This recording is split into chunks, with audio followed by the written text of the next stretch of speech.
یا ایھا الذین آمنو، اے لوگو جو ایمان لائے ہو، خذو پکڑو، لے لو، اختیار کرو، حذرکم اپنا بچاؤ۔ حذر اور حذر کا ایک ہی معنی ہوتا ہے کسی خوفناک چیز سے ہوشیار اور چوکنا ہونا، الرٹ ہونا۔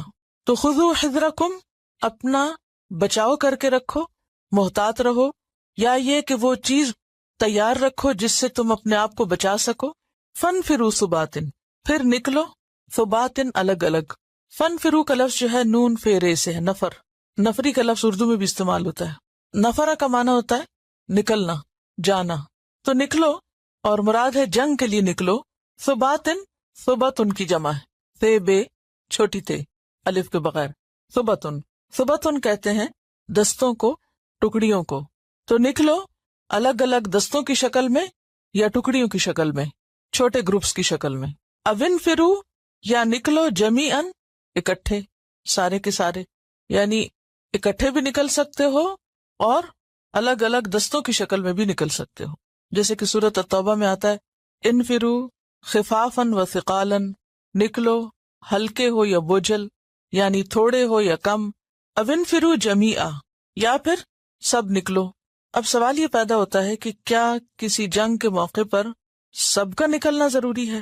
ہاں، اگر حالات اس کا تقاضا کرے اور امام وقت اس کے لیے لوگوں کو بلائے، ورنہ عام حالات میں جیسا جیسا تقاضا ہو، جیسی ضرورت ہو، اس کے مطابق، جیسا کہ سورۃ التوبہ کی آیت نمبر 122 میں کہا گیا وَمَا كَانَ الْمُؤْمِنُونَ لِيَنْفِرُوا كَافَّةً، اور یہ کچھ ضروری نہ تھا کہ سارے ہی مومن نکل کھڑے ہوتے، کیونکہ یہاں لکھا ہے نا انفروا جمیعا، تو وہاں کیا آیا کہ ضروری نہیں کہ ہر دفعہ سب نکل کھڑے ہوں، بلکہ فلولا نفر من كل فرقة منهم طائفة ليتفقهوا في الدين، تو ایسا کیوں نہ ہوا کہ ان میں سے ہر بستی کا ایک گروہ نکلا تاکہ وہ دین میں سمجھ بوجھ پیدا کرے۔ وَلِيُنذِرُوا قَوْمَهُمْ إِذَا رَجَعُوا إِلَيْهِمْ لَعَلَّهُمْ يَحْذَرُونَ، اور اپنی قوم کو، اپنے لوگوں کو خبردار کریں جب وہ ان کے پاس پلٹیں۔ تو اس سے کیا پتہ چلتا ہے کہ پھر سب کے سب ایک کام نہیں کریں گے، کچھ لوگ اپنے آپ کو تعلیم کے کام کے لیے مخصوص کریں گے، اور وہ اس کام میں مہارت پیدا کر کے دوسروں کو بھی فائدہ پہنچائیں گے۔ تو یہاں پر ایمان والوں سے خطاب ہے کہ ایمان والوں کو اپنے دشمنوں سے چوکنا رہنا چاہیے، اور پھر جیسے بھی حالات ہوں اس کے مطابق اپنے دین کا دفاع کرنا چاہیے۔ اور پھر یہاں سے یہ پتہ چلتا ہے کہ مومن جو ہے وہ ہوشیار ہوتا ہے، سمجھدار ہوتا ہے، یعنی معاملہ فہم ہوتا ہے، خطرات کو محسوس کرتا ہے، حالات کو فورسی کر سکتا ہے، اس کے مطابق تیاری رکھتا ہے۔ تو یہاں اہل ایمان کو دین کے، خدا کے دشمنوں کے مقابلے میں چوکنا رہنے کے لیے کہا جا رہا ہے کہ تم اپنا بچاؤ رکھو، محتاط رہو۔ اب آپ مجھے یہ بتائیے کہ یہ جو نصیحت کی جا رہی ہے اس کی غرض کیا ہے؟ کیوں یہ نصیحت کی جا رہی ہے؟ ایک تو یہ یاد رکھیے کہ ہر آیت اپنے ایک خاص کانٹیکسٹ میں بھی ہے۔ اس آیت کا کانٹیکسٹ کیا ہے؟ سورۃ النساء کہاں نازل ہوئی؟ مدینہ میں نازل ہوئی۔ مدینہ میں جنگ احد کے بعد حالات بہت خراب ہو گئے تھے، مسلمانوں کے اوپر دشمنوں کا ایک طرح سے خوف رہنے لگ گیا تھا، کیونکہ وہ ایک محاورہ بھی ہے نا کہ دودھ کا جلا چھاچھ بھی پھونک پھونک کے پیتا ہے۔ اس کا مطلب کیا کہ اگر آپ ویری ہاٹ ملک ہو نا اگر، تو آپ اچانک پی لیں تو کیا ہوتا ہے؟ منہ جل جاتا ہے۔ جب منہ جلتا ہے تو پھر آئندہ آپ ہر چیز جو دودھ سے ملتی جلتی شکل کی ہو اس کو بھی پھونک پھونک کے، یعنی ٹھنڈا کر کر کے پیتے ہیں، جس میں سے چھاچھ ہوتا ہے، لسی جس کو آپ بولتے ہیں۔ تو لسی تو آلریڈی ٹھنڈی ہوتی ہے، اب جس کا منہ دودھ سے جل گیا ہو وہ اتنا محتاط ہو جاتا ہے کہ وہ لسی میں بھی پھونکے مار کے پیتا ہے۔ تو یہ کس چیز کے لیے محاورہ ہے؟ احتیاط کے لیے، کہ وہ بہت محتاط ہو جاتا ہے۔ تو جنگ احد میں چونکہ مسلمانوں کو شکست ہوئی تھی اور اس شکست کی وجہ سے ان کے اندر ایک خوف سا بیٹھ گیا تھا، لہٰذا وہ بہت چوکنے ہو گئے تھے اور ہمیشہ فکر کرتے تھے کہ کہیں کسی وقت دشمن حملہ آور نہ ہو جائے۔ اور دوسری طرف یہ بھی ہے کہ مدینہ کے ارد گرد جو لوگ تھے اور خود مدینہ کے اندر جو منافقین تھے وہ آئے دن بے سوچے سمجھے سنی سنائی باتوں کو لوگوں کے اندر مشہور کر دیتے تھے، او دشمن آ رہا ہے۔ اچھا، اس سے کیا ہوتا تھا کہ لوگوں کے اندر ایک خوف و ہراس کی کیفیت ہوتی تھی، امن رخصت ہو گیا تھا۔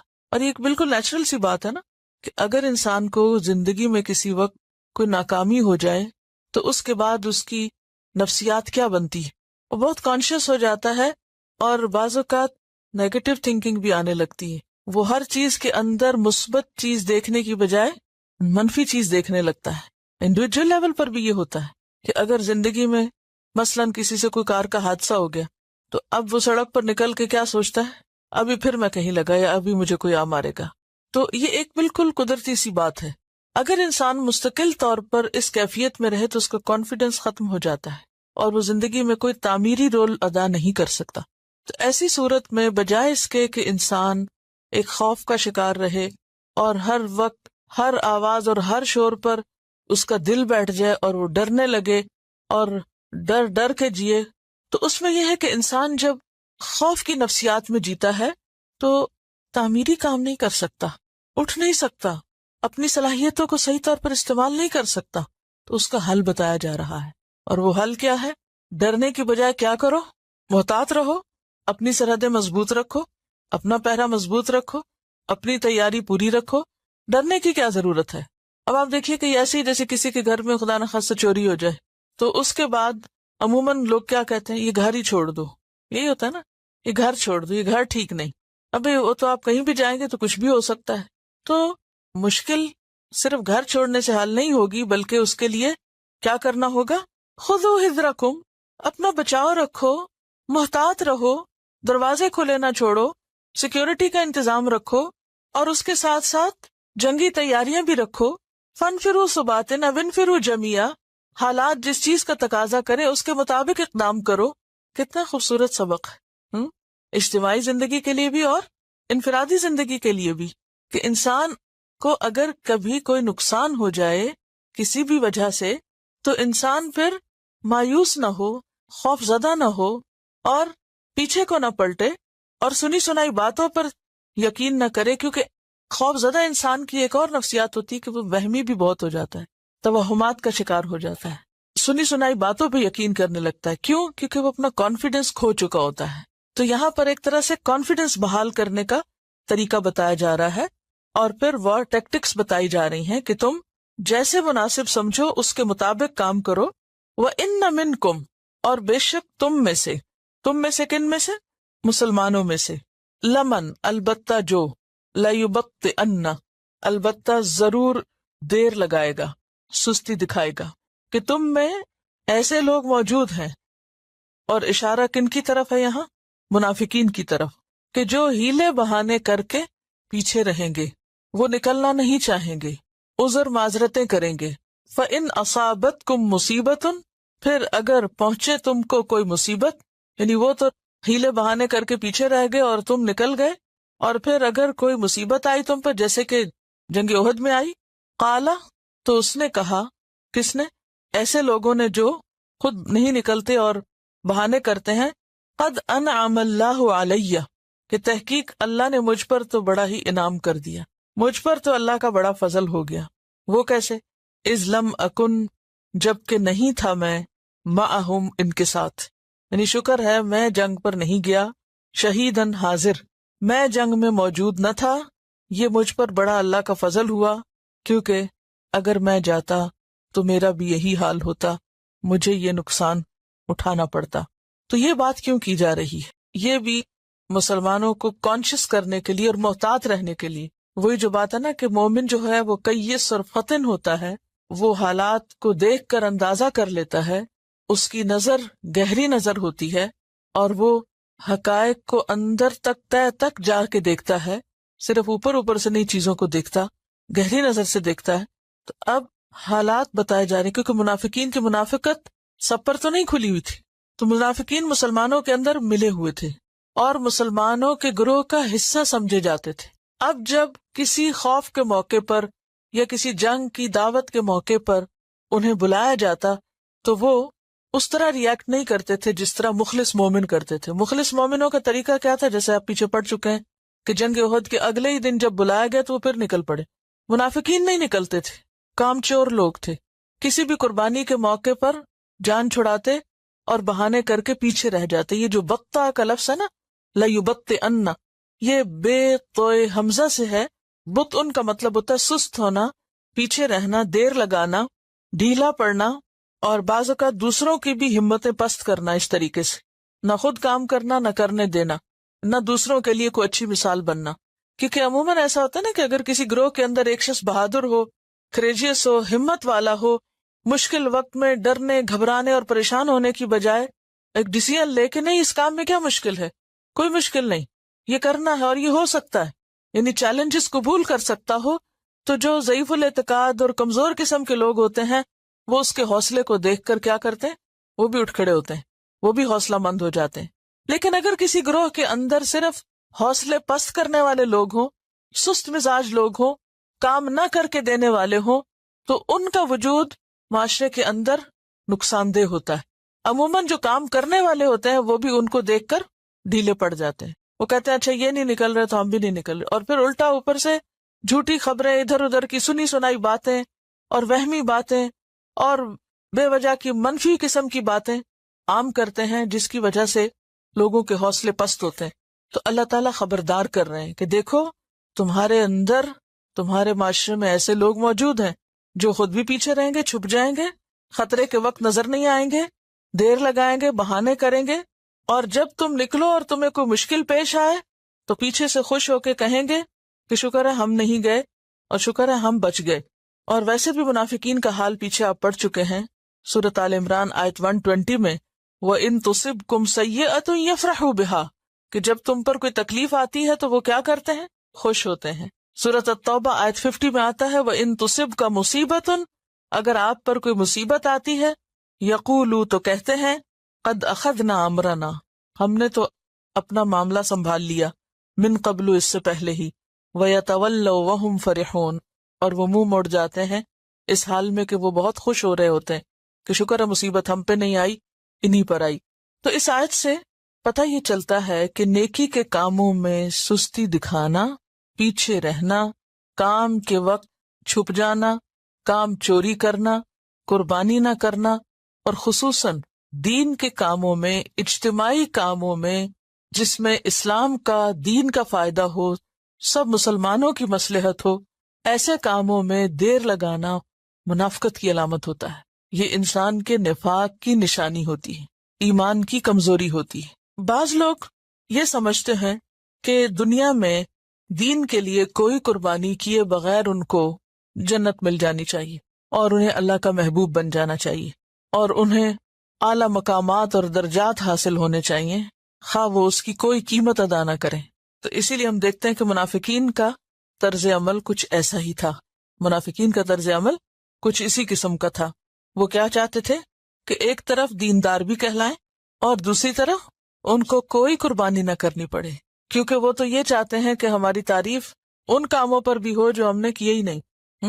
تو یہاں پر ایسے ہی کردار کو کھولا جا رہا ہے کہ وَإِنَّ مِنْكُمْ لَمَن لَّيُبَطِّئَنَّ، تم میں سے بعض لوگ ایسے ہیں جو ضرور سستی دکھائیں گے، دیر لگائیں گے، پیچھے رہیں گے. لَّيُبَطِّئَنَّ، اس میں آپ دیکھیے دو ہیں تاکید کے سمبلز، کون کون سے، لام تاکید کا اور نون شد والا. یہ جب دو اکٹھے ہو جائیں تو پھر تو شدت پر شدت ہو جاتی کہ ایسے لوگ ہیں جو ضرور یہ کریں گے. اور پھر یعنی دو کام ہیں ان کے، نمبر ایک خود آگے نہیں بڑھیں گے، قربانی نہیں کریں گے، اور نمبر دو قربانی کرنے والوں پر اگر کوئی مصیبت آئے تو اس وقت خوش ہوں گے اور کہیں گے کہ شکر ہے ہم نے بڑی سمجھداری کا ثبوت دیا اور ہم بچ گئے. تو بچا کے نہ رکھ اسے کہ تیرا آئینہ ہے وہ آئینہ کہ شکستہ ہو تو عزیز تر ہے نگاہ آئینہ ساز میں. ترجمے میں اگر نہیں لکھا تو ضرور لکھ لیں، البتہ ضرور سستی دکھائے گا یا ضرور پیچھے رہے گا، دیر لگائے گا. اس میں ہمارے لیے کیا سبق ہے؟ دیکھیے ایک کام وہ ہوتا ہے جو ہماری ذات کے لیے ہوتا ہے نا، ذاتی کام، پرسنل، گھر کے کام، ان میں عموماً ہمارا رویہ کیا ہوتا ہے؟ ذاتی کاموں میں ہمارا ایٹیٹیوڈ کیا ہوتا ہے؟ جس میں ہمارا کوئی ذاتی فائدہ ہو. رسک لیتے ہیں یا نہیں؟ کوئی بھی شخص جو بزنس کرتا ہے وہ رسک لیتا ہے یا نہیں؟ جب انویسٹمنٹ کر رہا ہوتا ہے رسک لیتا ہے نا، قربانی بھی کرتا ہے، وقت بھی لگاتا ہے، ہر چیز کا خطرہ مول لیتا ہے، بعض اوقات لوگوں کی طرف سے آنے والی مشکلات کو بھی برداشت کرتا ہے. لیکن آخر ایسا کیوں ہوتا ہے کہ جب دین کے کام میں کوئی قربانی کرنی پڑے، وقت یا مال یا جان لگانا پڑے، تو اس وقت ہم اس طرح آگے کیوں نہیں بڑھتے، اس طرح قربانی کیوں نہیں کرتے جس طرح ہم اپنے ذاتی کاموں کے لیے کرتے ہیں؟ یعنی ہم میں سے ہر ایک کو سوچنا چاہیے کہ یہ فرق کیوں ہے. آپ اپنے آپ کو انالائز کر سکتے ہیں. وہ کون کون سے کام ہیں جن کو آپ شوق سے جلدی سے فوراً کر لیتے ہیں، اور وہ کون کون سے کام ہیں کہ جن کو کرنے سے پہلے کئی دفعہ سوچتے ہیں اور پھر انتظار کرتے رہتے ہیں اور پھر آخر کار شرم کے مارے کر ہی لیتے ہیں. ہم میں سے ہر ایک کو اپنا جائزہ لینا چاہیے کہ میری جلدی کس چیز میں ہے اور میری تاخیر کس چیز میں ہے. اگر دنیا کے لیے جلدی ہے اور آخرت کے کاموں میں تاخیر ہے تو یہی منافقت. حضرت عمر رضی اللہ عنہ حضرت حذیفہ کو قسم دے کے پوچھتے ہیں کہ بتاؤ کہیں منافقین میں میرا نام تو نہیں لکھا ہوا تھا، کیونکہ ان کو حضور صلی اللہ علیہ وسلم نے بتا دیے تھے نا نام. تو کہتے ہیں میں تمہیں قسم دے کے پوچھتا ہوں کہ میرا نام تو اس لسٹ میں نہیں تھا. یہ عمر کہہ رہے ہیں جو اتنی قربانیاں کر کے مکہ چھوڑ کے مدینہ آئے ہیں، اپنا گھر بار چھوڑ کے سب کچھ، اور ہر موقع پر قربانیاں کرتے نظر آ رہے ہیں، جان سے، مال سے، وقت سے، ہر چیز سے. ان کو خوف ہے اور فکر ہے کہ دیکھو میرا نام تو نہیں اس لسٹ میں منافقین والی. لیکن آج ہم میں سے کتنے لوگ ہیں جو اپنے بارے میں منافقت کا خوف بھی رکھتے ہوں کہ کہیں ہمارے اندر تو کوئی ایسی سمپٹم یا علامت نہیں، کوئی ایسی چیز تو نہیں کہ جو ہمیں مخلص اہل ایمان سے نیچے لا کے کہیں اور کسی کیٹیگری میں شامل کر دے. ہم سب کو سوچنے کی ضرورت ہے. ایک چھوٹا سا ٹیسٹ میں آپ کو دے رہی ہوں، چھوٹی چھوٹی چیزوں کا جائزہ لیجیے. جب ہم گھر میں ہوور لگاتے ہیں تو کس دل سے لگاتے ہیں؟ اگر یہاں لگانا پڑے تو کس دل سے لگاتے ہیں؟ چھوٹا سا اپنے آپ کا اندر سے جائزہ لیجیے. گھر میں اگر ہمیں شیشہ صاف کرنا ہو تو ہم کس طرح کرتے ہیں؟ کوئی چیز بنانی ہو، رکھنی ہو، اٹھانی ہو، کس دل سے اور کس نیت اور کس جذبے سے اپنے ذاتی کام کرتے ہیں؟ اور جب دین کے اجتماعی فائدے کے کام کرتے ہیں تو ہم کس دل سے کرتے ہیں، کس شوق سے کرتے ہیں، کس سوچ کے ساتھ کرتے ہیں؟ بس صرف ڈیوٹی پوری کرنی ہے. گھر میں تو ہم یہ نہیں سوچتے کہ صرف ڈیوٹی پوری کرنی ہے. اس کہتے ہیں یہ میرا کام ہے. آخر اللہ کے دین کا کام میرا کام کیوں نہیں؟ اس کام کو ہم میرا کام کیوں نہیں کہتے؟ یہ کسی اور کا نہیں، یہ ہم سب کا ہے. اور اگر ہم اپنی ذات کے لیے اتنے مخلص ہیں تو ہمیں دین کے نام پر کوئی بھی جو کام ہو رہا اس کے ساتھ بھی اسی درجے کی کمٹمنٹ ہونی چاہیے. اور خاص طور پر وہ کام جس سے براہ راست ہم فائدہ اٹھا رہے ہوں. یعنی ہمیں تو دین کے ان سارے کاموں میں حصہ ڈالنا چاہیے جن سے براہ راست اگر ہمیں ڈائریکٹلی کوئی فائدہ نہ بھی پہنچ رہا ہو. کہاں یہ کہ وہ جگہیں اور وہ کام جس سے ہمیں فائدہ پہنچ رہا ہو اس میں بھی اگر ہم ہاتھ لگاتے ہوئے ڈریں اور پیچھے رہیں اور بہانے کریں اور کسی نہ کسی طرح چھپنے کی اور بھاگنے کی فکر کریں تو پھر ہم کیا کریں؟ کیونکہ ہمارے سامنے تو کوئی جنگ ونگ تو ہے نہیں، ہم نے کہاں جانا ہے اور کیا ہم قربانی کریں گے دین کے نام پر؟ یہی چھوٹی چھوٹی قربانیاں نا. لیکن ہم عموماً اس وقت جو مسلمانوں کا دین کے معاملے میں رویہ ہے وہ کچھ اسی طرح کا ہی ہے کہ اپنی ذات مقدم ہے اجتماعی کام سے. وہ اس دن مجھے کوئی کسی جیو کا کال بتا رہا تھا، کسی ربائی کا کال تھا، شاید کوئی کوٹ کر رہا تھا، مجھے اب نام اور موقع یاد نہیں بہرحال. اس نے کہا کہ وہ ہم اتنی نمازیں تو نہیں پڑھتے جتنی مسلمان پڑھتے ہیں، ہم اتنی دعائیں تو نہیں کرتے جتنی مسلمان کرتے ہیں، ہاں ہم کنٹریبیوٹ کرتے ہیں اور مسلمان نہیں کرتے. یعنی کہ ہم اجتماعی کاموں کے لیے اور اپنے مشن اور کاز کے لیے جو وقت دیتے ہیں اور جو مال دیتے ہیں اور جو اپنی ایفرٹس لگاتے ہیں وہ مسلمانوں میں نظر نہیں آتی. یہاں ہمارے اور ان میں فرق ہو جاتا ہے. یعنی اس چیز میں ہم آگے، اور یہ بالکل حقیقت ہے. انڈیویجولی ہم اپنے نماز روزہ اور اپنی تسبیح اور اپنے فائدے کی کچھ چیزیں پھر بھی کر لیں گے، لیکن جہاں ایک کلیکٹیولی اسلام کی خدمت کا کوئی موقع آتا ہے تو وہاں ہم اس کام کو اپنا کام نہیں سمجھتے. خواہ ہم کہیں بھی ہوں، ضروری نہیں کہ میں اس بلڈنگ کی اور یہاں کی بات کریں، کہیں پر بھی، کسی فورم پر بھی، جہاں بھی ہم، جو بھی اللہ ہماری زندگی میں ہمیں موقع دے کچھ کرنے کا. تو یہ تو بہت بڑی بڑی قربانیاں جو یہاں مانگی جا رہی ہیں. اور چھوٹی چھوٹی قربانیوں میں بھی اگر ہم اس نیت اور جذبے کو خالص نہ رکھیں اور سستی دکھائیں اور کام چوری کریں اور چھپنے اور بھاگنے کی کریں تو پھر یہ کام کون کرے گا اور کون آگے بڑھے گا؟ جو مائنورٹیز ہوتی ہیں نا، کہیں بھی جو مائنورٹیز ان کو سروائیو کرنے کے لیے اکٹھے ہونا پڑتا ہے. مائنورٹیز کو چیلنجز زیادہ ہوتے ہیں نا، انہیں سروائیو کرنا ہوتا ہے تو وہ اکیلے سروائیو نہیں کر سکتے. تو پھر ان کا فائدہ کس میں ہوتا ہے، انٹرسٹ کس میں ہوتا ہے؟ تو مل جل کر رہیں. اور پھر مل جل کر رہنے کے لیے قربانی ہمیشہ کرنی پڑتی. کہیں بھی آپ مل جل کر رہیں، اس کے فائدے بھی بہت ہیں، لیکن مل جل کر رہنے کے لیے قربانی شرط ہوتی ہے. یہ بتا رہی ہیں کہ ٹیری فاکس پہ چائنیز کا ایک چرچ بنا ہے کہ اتنا صاف ہے کہ بعض اوقات وہاں سے ویکنڈ پہ ڈرائیو کرتے ہوئے سلو ڈرائیو کر کے دیکھتی ہیں کہ ایک ایک تنکا اور ایک ایک چیز وہاں چنی ہوئی ہوتی ہے لوگوں نے، اور انتہائی آس پاس کا منظر صاف ہے تو اندر پتہ نہیں کتنا صاف ہوگا. اور مجھے بعض اوقات شرم آتی ہے کہ باہر اسلام کا نام لکھا ہو اور نیچے جہاں جو چیز جی چاہے پھینک دی جائے اور جو چیز جی چاہے بکھری بھی ہو اگی بھی ہو، ہم آخر کیا نمونہ پیش کرتے ہیں کس کے لیے؟ یعنی کوئی بھی اسلامک سینٹر ہو، اس کی باہر سے بلڈنگ اور باہر سے جو اس کا منظر ہے وہ اتنا اٹریکٹیو ہو کہ راہ چلتا رک جائے اور رک کے دیکھنے لگے اور دیکھتا دیکھتا اندر آ جائے کہ یہاں کون سی مخلوق رہتی ہے اور وہ کیا کرتی ہے، تاکہ ہم بھی ان میں شامل ہو جائیں۔ اور پھر جب وہ بلڈنگز اندر سے گندی ہے تو پھر اس کو لے آئے ہم اپنی ذات کے اندر کہ پھر ہمارے دلوں میں کیا کچھ ہوگا، کیونکہ جیسے ہم اندر ہوتے ہیں نا قدرتی طور پر باہر ویسے ہی چیزیں ہونے لگتی ہیں۔ بہرحال آگے چلتے ہیں۔ وَلَئِنْ أَصَابَكُمْ فَضْلٌ مِّنَ اللَّهِ، اور البتہ اگر پہنچے تم کو فضل اللہ کی طرف سے، اور فضل سے مراد یہاں مال غنیمت ہے، یعنی اگر کسی جنگ میں کامیابی ہو اور مال غنیمت حاصل ہو، اور مال غنیمت یا فضل کس کی طرف سے ہوتا ہے؟ سراسر اللہ کی طرف سے، کامیابی بھی اللہ کی طرف سے۔ لَيَقُولَنَّ، البتہ وہ ضرور کہے گا، کیا کہے گا؟ یا لیتنی کنت معہم، اے کاش میں بھی ان کے ساتھ ہوتا، فَأَفُوزَ فَوْزًا عَظِیمًا، تو میں بھی یہ عظیم الشان کامیابی پاتا۔ عظیم الشان کامیابی اس کے سامنے کیا ہے؟ مال کا حاصل کرنا، مال غنیمت پانا۔ حالانکہ حقیقت میں عظیم الشان کامیابی کون سی کامیابی ہے؟ آخرت کی کامیابی۔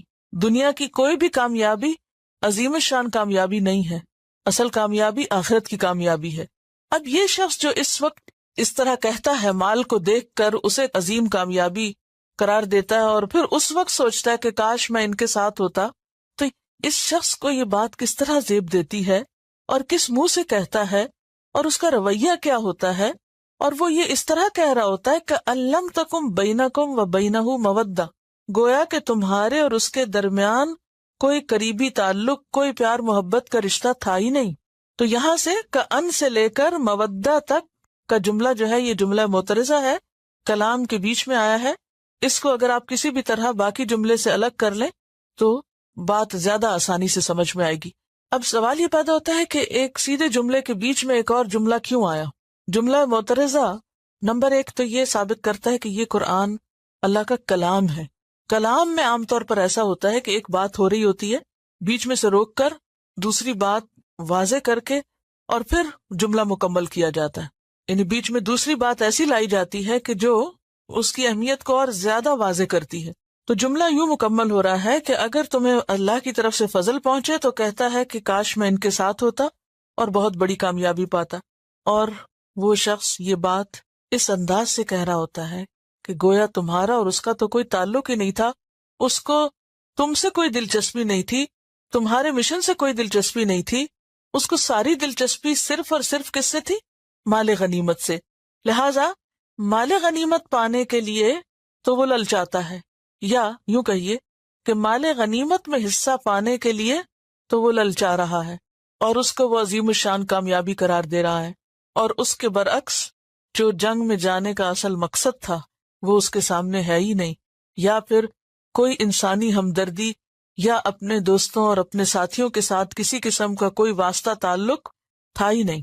اب آپ دیکھیے کہ اس آیت سے ایک اور بڑی اہم بات پتہ چلتی ہے، اور وہ یہ ہے کہ انسان اگر دین سے محبت کرتا ہے تو لازماً دین والوں سے بھی محبت کرے گا، لازماً اس راستے میں چلنے والوں سے بھی اس کو ایک مودت اور محبت کا رشتہ ہوگا، اور وہ ہونا چاہیے۔ اور اگر وہ نہیں ہے تو پھر یہ کیا ثابت کرتا ہے؟ کہ اس کو اس مشن سے کوئی دلچسپی نہیں۔ دیکھیں نا، یہ ایک بالکل نیچرل سی بات ہے کہ جس چیز کو آپ چاہتے ہیں اگر اس کو چاہنے والا کوئی اور بھی ہے تو کیا آپ کی چاہت اس شخص سے نہیں ہوگی جو اسی چیز کو چاہتا ہے جس کو آپ چاہتے ہیں؟ مثلا آپ کہتے ہیں مجھے اللہ سے محبت ہے، تو پھر قدرتی طور پر آپ کو ہر اس بندے سے محبت ہو جائے گی جو اللہ سے محبت رکھتا ہوگا۔ کیوں؟ کیونکہ آپ اس کو اپنے سے اس لیے قریب پاتے ہیں کہ جو آپ چاہتے ہیں وہ بھی وہی چاہتا ہے۔ ایک مشن ہے، نیوکلیس ایک ہے نا، تو جب نیوکلیس ایک ہوتا ہے تو جتنی بھی چیزیں اس کے ارد گرد ہوتی ہیں وہ سب اس سے بھی جڑی ہوئی ہوتی ہیں اور آپس میں بھی جڑی ہوئی ہوتی ہیں، وہ آپس میں ٹوٹی ہوئی نہیں ہوتی، اور اگر وہ آپس میں ٹوٹ جائیں تو پھر وہ نیوکلیس سے بھی نہیں جڑ سکتی۔ ٹھیک ہے، اسی لیے یہ دعا بھی سکھائی گئی، اللہم ارزقنا حبک، اے اللہ ہمیں اپنی محبت دے، وحب من یحبک، اور ہر اس بندے کی محبت دے یا ہر اس شخص کی محبت دے یا اس کی محبت ہے جو تجھ سے محبت کرتا ہے. کہ ایسا نہ ہو کہ ہم تجھ سے تو محبت کریں لیکن جو تجھ سے محبت کرتے ہیں ان سے محبت نہ کریں, کیونکہ دس از اے مسٹ. یہ پوری ایک چین بنتی ہے. اور اگر آپ کو ان لوگوں سے محبت نہیں جو آپ ہی جیسا مشن رکھتے ہیں, تو اس کا مطلب یہ کہ آپ اپنے مشن سے محبت میں بھی جھوٹے ہیں, اس سے بھی آپ کو محبت نہیں. کیونکہ ایک منزل تک پہنچنے کے لیے ان سب کے ساتھ مل کر آپ کو چلنا ہوتا ہے. کوئی بھی شخص اس کام میں, خصوصاً دین کی خدمت کے کام میں, اکیلا نہیں چل سکتا, تنہا نہیں چل سکتا. اسے اپنے ساتھ اور لوگوں کی ضرورت ہوتی ہے. دنیا میں بھی آپ دیکھیے کہ کسی بھی بڑے کام کو کرنے کے لیے کوئی ایک بڑا پتھر ہی ہلانا ہٹانا ہو تو کیا کرنا ہوتا ہے؟ 4-5 لوگ چاروں سمتوں سے لگیں گے اور پھر وہ اٹھے گا. تو اسی طرح دین کی خدمت کا کام تنہا نہیں ہو سکتا. یہ بھاری پتھر کوئی ایک شخص نہیں اٹھا سکتا. اس کے لیے ضروری ہے کہ کچھ اور لوگ آپ کے ساتھ ہوں. جب وہ آپ کے ساتھ ہوں گے تو ان کے ساتھ کوآرڈینیشن ضروری. اگر 4 پتھر اٹھانے والے باہم کوآرڈینیٹ نہ کریں تو خالی زور لگاتے رہیں تو بھی پتھر نہیں اٹھتا. تو یہاں پر کیا کہا جا رہا ہے کہ ان لوگوں کی, ان منافقین کی حالت یہ کہ پہلے تو نکلتے نہیں, پھر اگر تم نکلو اور مصیبت اٹھاؤ تو خوش ہوتے ہیں اور کہتے ہیں شکر ہے ہم نے اپنا بچاؤ کر لیا. اور اگر تمہیں کوئی کامیابی ہو تو اس وقت یہ ضرور سوچتے ہیں کاش ہم بھی ساتھ ہوتے تو ہم بھی کامیاب ہوتے, اور یہ بھول جاتے ہیں کہ تمہارا اور ان کا ساتھ ہونے کا کوئی اور بھی سبب تھا, اور سبب بھی تھا ساتھ ہونے کا, محبت کا, مودت کا. محبت اور مودت کی وجہ کوئی مال نہیں تھا کہ تم اکٹھے ہوئے تھے مال غنیمت کمانے یا دنیا کے فائدے اٹھانے. تم تو سب اکٹھے تھے کس لیے؟ اللہ کے دین کی ترقی کے لیے, ایک مشن کے لیے. فلیقاتل, یہاں پھر نیت کو خالص کیا گیا. فلیقاتل, بس چاہیے کہ جنگ کریں. فی سبیل اللہ, اللہ کے راستے میں. الذین, وہ لوگ. یشرون الحیات الدنیا بالآخرہ, جو بیچ ڈالتے ہیں دنیا کی زندگی کو آخرت کے بدلے.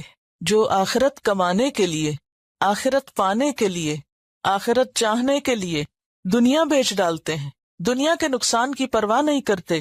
انہیں چاہیے کہ پھر وہ جب اس راستے میں نکلے تو خالصتاً اللہ کے لیے نکلیں.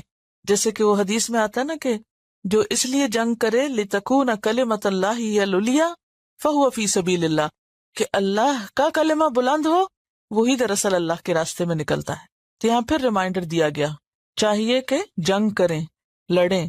کس میں؟ فی سبیل اللہ, صرف اللہ کے راستے میں. تو اس سے یہ بھی پتہ چلتا ہے کہ مومن کے لیے جنگ صرف ایک ہی مقصد کے لیے جائز ہے, کسی دوسرے مقصد کے لیے نہیں, اور وہ مقصد ہے اللہ کا کلمہ بلند کرنا جب بھی حالات اس کا تقاضا کریں.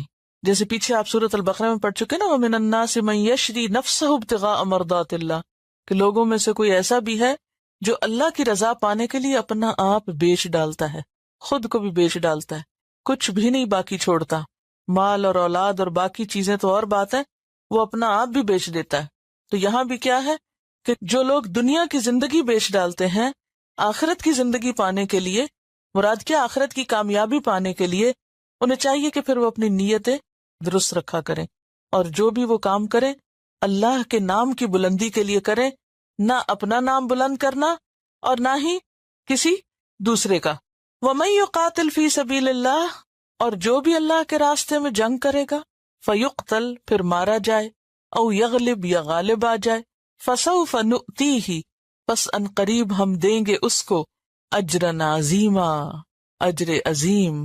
یعنی اس راستے میں اگر کوئی شخص کسی دشمن کے ہاتھوں مارا جائے یا پھر وہ کسی کو مار دے اور غالب آ جائے, تو دونوں صورتوں میں, یعنی خواہ غازی ہو خواہ شہید, دونوں صورتوں میں اس کے لیے کیا ہے؟ اجر عظیم. تو اس آیت سے کیا پتہ چلتا ہے؟ نمبر 1 یہ کہ ایک مومن کسی دنیاوی مقصد کے لیے جنگ نہیں کرتا. جیسے اور قوموں کے مقاصد کیا ہوتے ہیں جنگ کرنے کے؟ کبھی کسی ملک کے تجارتی وسائل پہ قبضہ کرنا, کبھی اس کے یعنی بیسیکلی پرسنل انٹرسٹ ہوتے ہیں یا اپنی قوم کے انٹرسٹ ہوتے ہیں.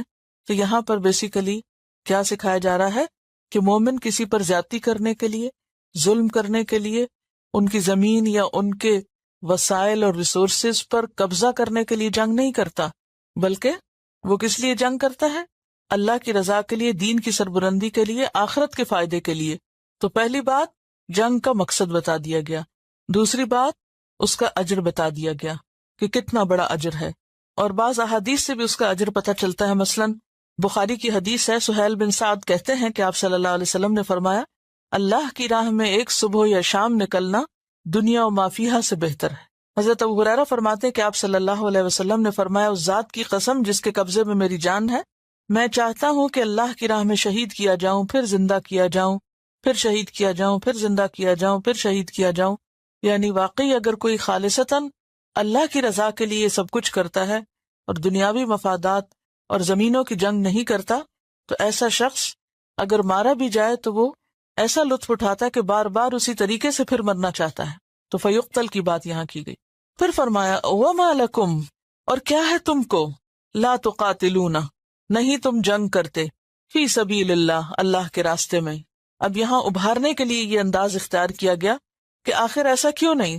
تعجب کی بات ہے کہ تم نہیں نکلتے اس راستے میں، تم نہیں نکلتے جنگ کے لیے. والمستضعفین، اور کمزور سمجھے گئے، من الرجال، مردوں میں سے، والنساء، اور عورتوں میں سے، والولدان، اور بچوں میں سے، الذین، وہ لوگ، یقولون، جو کہتے ہیں، کیا کہتے ہیں، ربنا، اے ہمارے رب، اخرجنا من هذه القریۃ، نکال ہمیں اس بستی سے، الظالم اہلھا، جس کے رہنے والے ظالم ہو گئے، واجعل لنا من لدنک ولیا، اور بنا ہمارے لیے اپنے پاس سے کوئی مددگار، واجعل لنا، اور بنا ہمارے لیے من لدنک نصیرا، اپنے پاس سے کوئی ناصر و مددگار، دفاع کرنے والا. نبی صلی اللہ علیہ وسلم جب ہجرت کر کے مدینہ تشریف لے آئے تھے تو جہاں ایک طرف مدینہ پر بار بار یلغار ہو رہی تھی، وہاں دوسری طرف مکہ میں پیچھے رہنے والے مسلمان جو ہجرت نہیں کر سکے تھے، عورتیں اور بچے، بیمار، معذور لوگ، ان کو کفار ان کے اسلام کی وجہ سے بہت ستاتے تھے اور تنگ کرتے. جیسے آپ جانتے ہیں کہ نبی صلی اللہ علیہ وسلم اور آپ کے ساتھیوں کی ہجرت کی وجہ بھی کیا تھی؟ کیوں ہجرت کی تھی؟ دشمنوں کے مظالم کی وجہ سے، اہل مکہ کے ظلم کی وجہ سے انہوں نے ہجرت کی تھی. اب جو ہمت والے تھے، طاقت والے تھے، وہ تو ہجرت کر کے آ گئے، لیکن جو کمزور بچے تھے یا عورتیں تھیں وہ نکل نہیں سکتے تھے، وہ ہجرت نہیں کر سکتے تھے. اب ان کا اسلام ظاہر کرنا ان کے لیے ایک بہت بڑی مشکل کا ذریعہ بن گیا تھا. تو وہ وہاں روتے تھے اور پکارتے تھے. کمزور مرد یعنی بوڑھے یا بیمار، اور عورتیں اور بچے جو کافروں کا ظلم و تشدد برداشت کرنے پہ مجبور تھے، وہ فریادیں کرتے تھے اللہ سے. کیا فریادیں؟ ربنا اخرجنا من هذه القریہ، یا رب تو ہمیں اس بستی سے نکال. کس بستی سے؟ مکہ سے. کیوں نکال؟ الظالم اہلھا، جس کے رہنے والے بہت ظالم ہو گئے، ہمیں ان ظالموں کے چنگل سے نجات دے. وہ ظلم کیوں کرتے تھے؟ ان کے اسلام کی وجہ سے. اللہ کے بندوں پر ظلم ہو رہا تھا اللہ کا نام لینے کی وجہ سے. وَجَعَلْ لَنَا مِن لَّدُنْكَ وَلِيًّا، اور بنا ہمارے لیے اپنے پاس سے کوئی مددگار، یعنی کوئی ایسا بندہ پیدا کر کہ جو ہمیں اس چنگل سے نجات دلائے، اس ظلم سے نجات دلائے. وَجَعَلْ لَنَا مِن لَّدُنْكَ، اور بنا ہمارے لیے اپنے پاس سے نصیرا، کوئی مددگار. اب اردو ترجمہ تو ولی کا بھی مددگار ہے اور نصیر کا بھی، لیکن دونوں کا فرق کیا ہے؟ ولی کہتے ہیں من یتولی الامور، جو مختلف کاموں کا ذمہ دار ہو اور معاملات کو ہینڈل کرنا جانتا ہو، جو آپ کو فائدہ پہنچا سکے، جو آپ کے کام کر سکے. تو یا اللہ تو ہمارے لیے کو مددگار ایسا پیدا کر کہ جو ہمیں اس مشکل سے نجات دلائے، ہمارے لیے ایسا مددگار ثابت ہو کہ ہمیں ہماری اس مصیبت سے باہر نکالنے والا ہو. اور نصیر کا مطلب ہوتا ہے دفاع کرنے والا، کہ جو آ کے ہمیں پروٹیکٹ کرے اور جو ہمیں ڈیفینڈ کرے. حضرت ابن عباس جب اس آیت کو پڑھتے تو کہتے کہ میں اور میری ماں ان لوگوں میں سے تھے جنہیں اللہ نے معذور رکھا، یعنی اس آیت میں ہمارا ذکر ہے